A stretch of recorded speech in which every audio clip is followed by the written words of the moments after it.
بسم اللہ الرحمن الرحیم رب اشرح لی صدری ویسر لی امری واحلل عقدۃ من لسانی یفقہوا قولی صلی اللہ علی حبیبہ محمد وآلہ وسلم۔ السلام علیکم احباب صدق و وفا، امید کرتا ہوں آپ خیریت و عافیت سے ہوں گے اور اللہ سبحانہ تعالیٰ کی قربتوں کو سمیٹ رہے ہوں گے۔ آج کا ہمارا موضوع اسم اعظم کی حقیقت ہے۔ دور حاضر میں آج کا موضوع بہت اہمیت کا حامل ہے، کیونکہ آج کل اسم اعظم یعنی کہ اللہ سبحانہ تعالیٰ کی ذات کا ایسا اسم جس کے ساتھ اللہ کی بارگاہ میں ہر خیال، ہر دعا، ہر بات قبولیت کی سند کو پہنچتی ہے، اس بات کا فائدہ اٹھا کر بہت سارے لوگوں نے اسم اعظم کا نام لے کر لوگوں کو بیوقوف بنانا شروع کر رکھا ہے۔ ہر خاص و عام اسم اعظم بانٹتا پھر رہا ہے۔ آؤ ہم سے اسم اعظم لے لو اور اس کو پڑھ کر اللہ کے مقرب بن جاؤ، ہر دعا قبول کرا لو، ہر تمہارے دل کا خیال قبول ہو جائے گا۔ اور کچھ لوگ تو آپ کو ایک اور نئے رنگ میں دعوے دار ملیں گے کہ آئے اپنے نام کا خاص اسم اعظم ہم سے حاصل فرمائے۔ ہر شخص کے نام کے مطابق اس کو ایک الگ اسم اعظم دیا جائے گا۔ ایسے لوگ جگہ جگہ ڈھنڈورا پیٹتے ہوئے نظر آئیں گے، آئے ہم سے اسم اعظم لیں، اپنے نام کا اسم اعظم لیں اور ہم آپ کو اس کی اجازت دیں گے اور اس طریقے سے آپ اللہ سبحانہ تعالیٰ کے قرب کو حاصل کر لیں گے۔ اعلی غرض طرح طرح کے مطاری دور حاضر میں موجود ہیں۔ کچھ تو ایسے بھی موجود ہیں کہ چند ہزار روپیوں میں لوگوں کو سیف الزبان کہ آپ کی زبان اللہ کی تلوار بن جائے گی، آپ اس مقام پر فائز ہو جائیں گے، چند ہزار روپے ہمیں دے دیں، اور باقاعدہ سوشل میڈیا پر اس کی اشتہار بازی کر رہے ہوں گے کہ ہمیں چند ہزار روپے دیں، 2 یا 3 ماہ کے اندر آپ سیف الزبان کے مرتبے پہ فائز ہو جائیں گے۔ اگر آپ اکٹھے پیسے نہیں دے سکتے تو آپ قسطوں میں بھی دے سکتے ہیں، یہ بھی سامنے لکھا ہوگا۔ اللہ سبحانہ تعالیٰ ہدایت دے۔ اسی لیے علامہ محمد اقبال رحمۃ اللہ علیہ نے فرمایا، تیرا امام بے حضور، جس امام سے تو نے سیکھا ہے نا، تیرا امام بے حضور، تیری نماز بے سرور، تیرا امام بے حضور، تیری نماز بے سرور۔ ایسی نماز سے گزر، ایسے امام سے گزر، اپنی اصلاح کرو۔ اور پھر کچھ ایسے بھی فضول لوگ دیکھنے میں آئے ہیں جو کہ بات تو اللہ اور اللہ کے حبیب نبی کریم صلی اللہ علیہ وآلہ وسلم کی کر رہے ہوں گے، لیکن پیچھے خواتین کو زینت بنا کے بٹھایا ہوگا، چن چن کر ایسی خواتین کو بٹھایا ہوگا کہ لوگ ان کی طرف متوجہ ہوں، اور سادہ عوام کو یہ پڑھ لو، وہ پڑھ لو، یہ ہو جائے گا، وہ ہو جائے گا، بلند بانگ دعوے اور فضولیات کی طرف راغب کر رہے ہوں۔ دیکھیں احباب، ہم کوئی تنگ نظر نہیں کہ ہم خواتین کے بیٹھنے پہ اعتراض کریں۔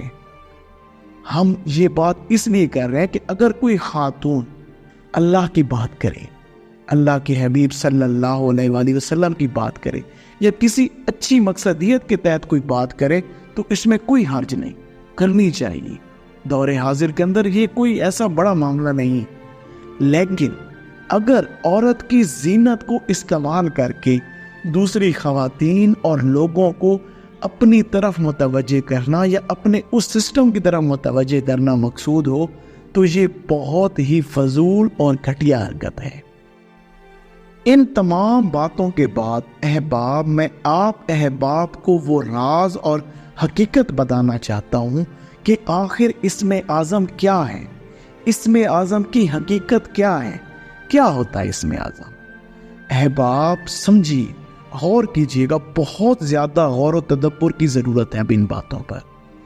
احباب اسم اعظم یہ ہے کہ اگر کوئی بھی انسان اپنے قلب و باطن سے اللہ کی ذات کے علاوہ ہر چیز کو نکال دیتا ہے، اپنے قلب و باطن کو اللہ کی ذات کے علاوہ ہر ایک خواہش، ہر ایک معاملے سے خالی کر دیتا ہے، تو اس وقت چاہے وہ جلی یعنی کہ اونچی آواز سے، چاہے خفی خاموشی کے ساتھ اللہ کا کوئی بھی نام لے، وہی اس کا اسم اعظم ہے۔ اب وہ جس مقام پر ہے کہ اس کے قلب و باطن میں اللہ کی ذات کے علاوہ کچھ بھی نہیں، تو اب اس معاملے کے اندر، اس مقام پر، اس رنگ میں وہ اللہ کا کوئی بھی نام لے گا تو یہ اس کا اسم اعظم ہے۔ اور صوفیاء کرام انسانیت کے لیے ہمیشہ سے یہی پیغام لائے ہیں کہ اپنے قلب و باطن کو اللہ کی یاد اور ذات کے علاوہ ہر چیز سے خالی کر دو۔ اور اللہ کے دوستوں کا پورا زور اسی بات پر ہوتا ہے کہ ان کے ساتھ جڑے لوگوں کا دل اللہ کی ذات کے علاوہ ہر چیز سے خالی ہو جائے۔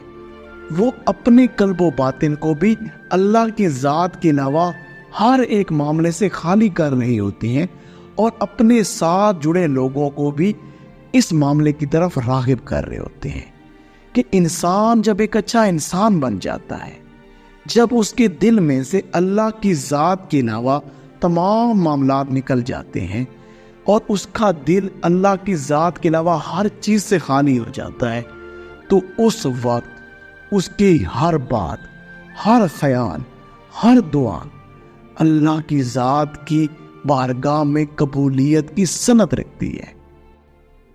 اگر آپ بھی اپنے قلب و باطن کی صفائی چاہتے ہیں اور چاہتے ہیں کہ قلب و باطن میں فقط اللہ کی ذات کی موجودگی کے علاوہ ہر خواہش، ہر بری عادت نکل جائے اور اس کی جگہ صفات الہیہ، اللہ کی ذات کی جو صفتیں ہیں وہ آ جائیں، تو اس کے لیے آپ ہم سے رابطہ کر سکتے ہیں۔ ہم صرف اللہ کی ذات کے لیے آپ کو وہ راہ دکھا دیں گے جس پر چل کر آپ اللہ کی بارگاہ تک رسائی حاصل کر سکتے ہیں۔ لیکن احباب یاد رکھیں، عمل آپ نے خود کرنا ہے۔ آپ جتنے اچھے طریقے سے عمل کریں گے تو ضرور آپ کو اس کا بدلہ ملے گا۔ اللہ سبحانہ تعالیٰ قرآن کریم میں بھی یہی بات ارشاد فرماتا ہے، سورہ نجم آیت 39، 40 اور 41 کے اندر ایک بہت خوبصورت پیغام ہے، وَإِن لَيْسَ لِلْإِنسَانَ إِلَّا مَا سَعَى، کہ انسان کے لیے کچھ بھی نہیں ہے مگر جس کی اس نے کوشش کی، کہ انسان کو صرف وہی ملے گا جو وہ اپنا عمل کرے گا، جو وہ اپنی کمائی کرے گا۔ پھر کیا آگے خوبصورت پیغام دیا، وَإِنَّ سَعْيَهُ سَوْفَ يُرَىٰ، اور اس کی کوشش کو ان قریب دیکھ لیا جائے گا۔ جو وہ کوشش کر رہا ہے، جو وہ عمل کر رہا ہے، جو وہ اللہ کے لیے عمل کر رہا ہے، اس کو جلد دیکھ لیا جائے گا۔ ثُمَّ يُجْزَاهُ الْجَزَاءَ الْأَوْفَىٰ، اور اس کی اس کوشش کی پوری جزا دی جائے گی۔ جو وہ اللہ سبحانہ تعالیٰ کے لیے کوشش کرے گا، کوئی اگر اس کو کوئی راہ بتائے گا اور وہ اس کے اوپر عمل کر کے اس کے لیے کوشاں ہو جائے گا، تو اللہ کہہ رہے ہیں میں اس کو اس کی پوری جزا دوں گا۔ علامہ محمد اقبال رحمۃ اللہ علیہ کیا خوبصورت بات فرماتے ہیں، عمل سے زندگی بنتی ہے جنت بھی جہنم بھی، عمل سے زندگی بنتی ہے جنت بھی جہنم بھی، یہ خاکی اپنی فطرت میں نہ نوری ہے نہ ناری ہے۔ احباب، یہاں پر ایک اہم بات آپ کو بتاتا چلوں، اگر آپ بھی راہ حق پر آنے کی اور عمل کی جستجو رکھتے ہیں، عمل کا جذبہ رکھتے ہیں، تو اس راہ میں رکاوٹیں اور دشواریاں بھی پیدا ہوتی ہیں، حالات گھر اور باہر سے بھی ناسازگار ہو جاتے ہیں، شدید مخالفت اور عداوتوں کا بھی سامنا کرنا پڑ سکتا ہے۔ لیکن اگر آپ اپنی اصلاح اور انسانیت کی فلاح کی نیت رکھتے ہیں، نیت میں اخلاص بھی موجود ہے، تو یاد رکھیں آپ ضرور اپنے قلب و باطن کو اللہ کی ذات کے علاوہ ہر چیز سے پاک کر لیں گے، اور اپنی اصلاح کے بعد پھر آپ انسانیت کی فلاح کے لیے جو بھی پیغام چھوڑ جائیں گے، اللہ آپ کے پیغام کو بھی رہتے دنیا تک زندہ رکھے گا۔ احباب، اب یہاں پر ایک سوال پیدا ہوتا ہے کہ کیا انسان اکیلے اس سفر کو طے کر سکتا ہے؟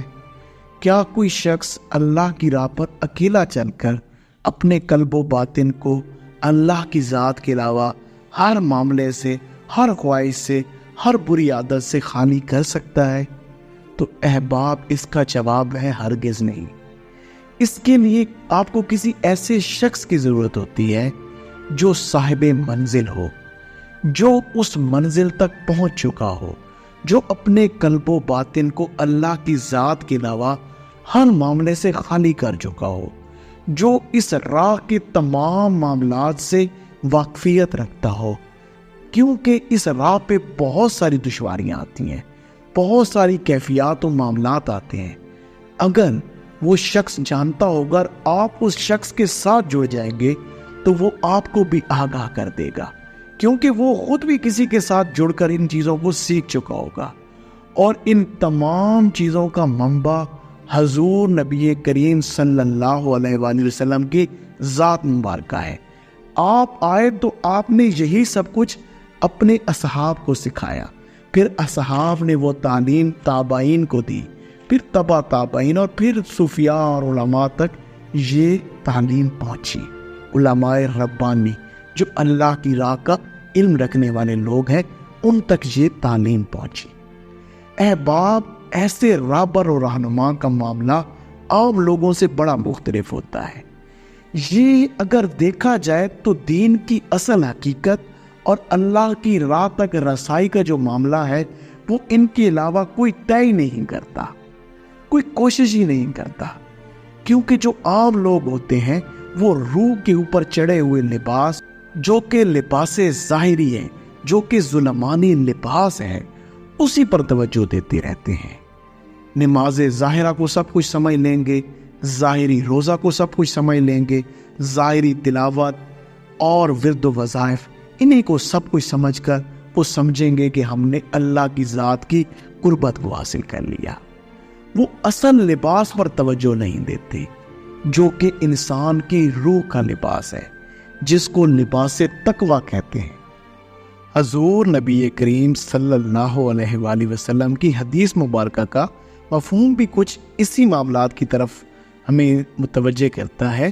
حضور نبی کریم صلی اللہ علیہ وآلہ وسلم نے ارشاد فرمایا، نہ کسی عربی کو اجمی پہ، نہ کسی اجمی کو عربی پہ، نہ کسی گورے کو کالے پہ، نہ کسی کالے کو گورے پہ کوئی فوقیت حاصل نہیں مگر فقط تقویٰ کی بنیاد پر۔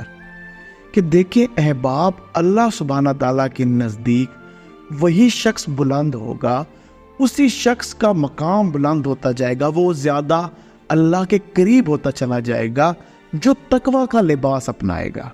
بھائی، تقویٰ تو انسان کے ظاہری وجود کے ساتھ تعلق ہی نہیں رکھتا، تقویٰ تو انسان کے اندر کے معاملات ہیں کہ وہ اندر سے اللہ سبحانہ تعالیٰ کی ذات کے ساتھ کیسی کمٹمنٹ رکھتا ہے۔ ظاہر میں تو ہر شخص بڑا ہی نیک اور پاک باز ہوتا ہے، لیکن وہ تنہائی میں بھی کیا پاک ہے؟ جو تنہائی کو پاک کرنا ہے وہ اصل میں تقویٰ ہے۔ جمال الدین اغوانی رحمۃ اللہ علیہ نے بڑی خوبصورت بات فرمائی۔ آپ فرماتے ہیں کہ میں جب گیا نا یورپ، تو یورپ کے اندر میں نے اسلام دیکھا مگر کوئی مسلمان نہیں دیکھا۔ ان لوگوں نے حضور نبی کریم صلی اللہ علیہ وآلہ وسلم کی تعلیمات کو اپنا تو رکھا تھا مگر فقط صرف کلمہ نہیں پڑھا تھا۔ کہ میں واپس جب ایشیا کے اندر آیا تو یہاں پر میں نے لاتعداد مسلمان دیکھے لیکن اسلام نہیں دیکھا۔ کہ یہ لوگ اپنے ظاہری وجود کے اوپر تو بہت توجہ دیتے ہیں، ظاہری روزہ، ظاہری نماز، عمرے اور کیا کچھ اذکار کر رہے ہیں، لیکن تقویٰ کے معاملات پہ کوئی توجہ نہیں، حقیقی اسلام کے اوپر کوئی توجہ نہیں، اپنے اندر پہ کوئی توجہ نہیں، اپنے قلب و باطن کی زندگی پر کوئی توجہ نہیں۔ اور جو اللہ والے ہوتے ہیں، جو رہنما اور رہبر ہوتے ہیں، جو خواص ہوتے ہیں، وہ پہلے اپنی ذات کی صفائی کے اوپر متوجہ ہوتے ہیں، پہلے اپنی ذات کی صفائی کرتے ہیں، اپنے قلب و باطن کی صفائی کرتے ہیں، اور اپنے ساتھ جڑے لوگوں کو بھی اسی طرح متوجہ کرتے ہیں۔ جو بھی ان کے پاس آتا ہے انہیں قلب و باطن کی صفائی پر لگاتے ہیں۔ ظاہری عبادات بھی ہوتی ہیں، ظاہر پہ بھی توجہ ہوتی ہے، لیکن پہلے اندر پر توجہ دی جاتی ہے۔ اندر پاکی آئے گی تو باہر وہ پاکی ضرور ظاہر ہوگی. جب اندر ہی گند ہے تو باہر سے جتنی بھی کوشش کر لی جائے, جتنی بھی نمازیں پڑھ لی جائے, جتنے بھی روزے رکھ لیے جائے, وہ صرف ایک شاید تکبر کے اندر چلے جائے کہ میں بہت زیادہ نیک پاک باز, اگر اندر کے معاملات درست نہیں ہیں. جس کے اندر کے معاملات درست ہوتے ہیں اس کے اندر تو عز و نیاز آتا جاتا ہے. وہ تو اپنی نیکیوں میں بھی برائیاں تلاش کرتا ہے, وہ تو کہتا ہے میرا کچھ بھی نہیں ہے. لہٰذا اصل اصول تقویٰ ہے, اور تقویٰ حضور نبی کریم صلی اللہ علیہ وآلہ وسلم کے اخلاق ہیں. ان اخلاق کو اپنانا, حضور کی صفات کو اپنانا, یہی انسان کا تقویٰ ہے. حضور کے ظاہر و باطن کو اپنا لینا یہی اصل میں تقویٰ ہے. اور یہ کیسے, یہ جب حاصل ہوتا ہے, جب انسان کا تقویٰ کا معاملہ درست ہوتا ہے تو انسان کی روح کے اوپر جو دھول ہے وہ صاف ہو جاتی ہے. قلب و باطن میں سے اللہ کی ذات کے علاوہ سب کچھ نکل جاتا ہے. لہٰذا آپ جو بھی کچھ کرتے رہیں, اگر آپ نے تقویٰ نہیں اپنایا, اپنی ذات کے اندر اترے نہیں, اپنے اندر کو صاف نہیں کیا, تو اس وقت تک کچھ بھی حاصل نہیں. اگر ہم نے حضور نبی کریم صلی اللہ علیہ وآلہ وسلم کے اخلاق کو نہ اپنایا, اگر ہم آپ کے اخلاق اپنانے سے قاصر رہے, تو پھر ہم نے کچھ بھی نہ پایا. سلطان العارفین حضرت سلطان بہو رحمۃ اللہ علیہ آپ بھی اسی طرف متوجہ کرتے ہیں کہ دیکھو تم اسم اعظم تک کیسے رسائی حاصل کرو گے. آؤ میں تمہیں سمجھاؤں. سلطان العارفین سمجھاتے ہیں, آؤ میں تمہیں سمجھاتا ہوں کہ کیسے تمہیں اللہ کی ذات کا قرب ملے گا, اسم اعظم کیسے حاصل کرو گے, آؤ میں تمہیں بتاؤں. آپ فرماتے ہیں اللہ پڑھ پڑھ حافظ ہوئے, اللہ پڑھ پڑھ حافظ ہوئے, نہ گیا حجابوں پردہ ہوں. اللہ پڑھ پڑھ حافظ ہوئے, نہ گیا حجابوں پردہ ہوں. پڑھ پڑھ عالم فاضل ہوئے, پڑھ پڑھ عالم فاضل ہوئے, پر طالب ہوئے زردہ ہوں, پر طالب ہوئے زردہ ہوں. 100,000 کتاباں پڑھیاں, 100,000 کتاباں پڑھیاں, پر ظالم نفس نہ مردہ ہو, پر ظالم نفس نہ مردہ ہو. باج فقیرہ کسے نہیں ماریا, باج فقیرہ کسے نہیں ماریا, اے ظالم چور اندردہ ہو. اب سیدنا سلطان العارفین حضرت سلطان بہو رحمۃ اللہ علیہ کی ان خوبصورت تعلیمات کو سمجھنے کی کوشش کرتے ہیں. اللہ پڑھ پڑھ حافظ ہوئے, نہ گیا حجابوں پردہ ہوں. سلطان العارفین حضرت سلطان بہو رحمۃ اللہ علیہ فرما رہے ہیں کہ دیکھو کسی کی رہبری اور رہنمائی کے بنا لباس تقویٰ یا قلب و باطن کی صفائی کسی صورت ممکن نہیں. بے شک اکیلے تم اللہ اللہ کر کے اس کے حافظ ہو جاؤ, جتنا بھی پڑھ لو, تمہارا اور اللہ کے درمیان جو حجاب ہے, جو نفس اور شیطان نے اندر سے جو حجاب کریٹ کر رکھے ہیں, وہ کسی صورت نہیں جائیں گے جب تک تم کسی اللہ والے کی صحبت اختیار نہیں کرو گے. بے شک تم حافظ ہو جاؤ, یہ حجاب نہیں ہٹے گا. مولانا روم نے بھی یہی سمجھایا نا, یک زمانہ صحبت با اولیاء بہتر از 100 سالہ طاعت بیریا, کہ کسی اللہ والے کی صحبت میں ایک لمحہ گزار لیا, وہ تمہیں اس حجاب سے آگاہ کر دے گا جو تمہارے اور اللہ کے درمیان ہے. بے شک تم 100 سال بے ریا, کسی ریا کے بغیر عبادت کرو, پھر بھی وہ حجاب نہیں ہٹا سکو گی اکیلے میں جو تمہارے اور اللہ کے درمیان ہے. قلب و باطن کو خالصتاً اللہ کی ذات کے لیے خالی نہیں کر پاؤ گے اگر اکیلے جو کچھ بھی کر لو. پڑھ پڑھ عالم فاضل ہوئے, پڑھ پڑھ عالم فاضل ہوئے, پر طالب ہوئے زردہ ہو. کہ تم نے بہت کچھ پڑھ لیا, بڑی تصوف کی کتابیں پڑھ لی, شریعت, طریقت, معرفت, حقیقت, بہت کچھ پڑھ لیا, عالم فاضل ہو گئے ہو, تمہیں ساری چیزیں سمجھ آ گئی ہیں, لیکن یہ جو اندر نفس ہے نا تمہارا, یہ تمہیں ایسے حجاب میں مبتلا کرے گا کہ پھر بھی ان تمام معاملات کے ہوتے ہوئے بھی تم دنیا کے طالب ہو جاؤ گے. کہیں نہ کہیں حب جاں آ جائے گا, کہیں نہ کہیں خواہشات آ جائیں گی، کہیں بڑا بننے کی خواہش آ جائے گی، کہیں علم کا تکبر آ جائے گا، کہیں اپنی ذات کا تکبر منڈائے گا، کسی سے حسد ہونا شروع ہو جائے گا۔ اور یہ سب جائے گا کیسے؟ جب تک تم کسی رہبر اور رہنما کی رہنمائی میں نہیں چلو گی، تمہیں کوئی سمجھانے والا نہیں ہوگا تو تم اس حجاب سے نکل نہیں سکتے۔